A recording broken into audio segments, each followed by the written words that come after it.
Сәлем достар, менің каналыма қош келдіңіздер. Бүгін сіздермен ерекше әдіспен жасалатын картоп дайындайтын боламыз.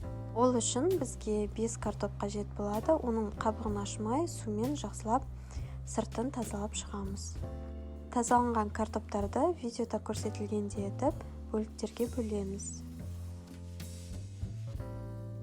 Барлық картоптарды кесіп болғаннан кейін қайнап тұрған суға саламыз.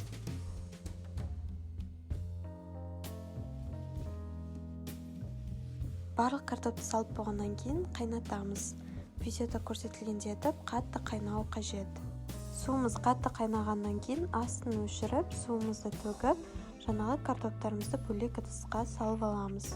Оның үстіне дәміне қарай тұз қосамыз, паприка, қызыл бұрыш, қара бұрыш, кептірілген базилик және де приправа.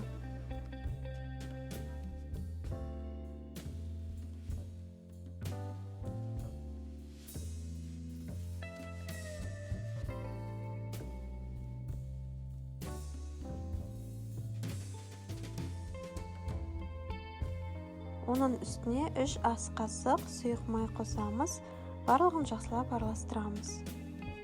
Жаңағы қосқан дәмдеуіштеріміз картоптың барлық жағына тиетіндей етіп араластырамыз.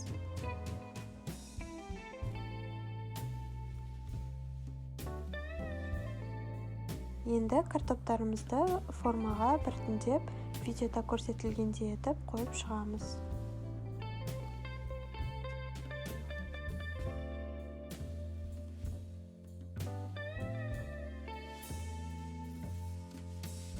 Енді картоптарымызды 200 градус қызып тұрған духовкада пісіріп аламыз, беті қызарғанша.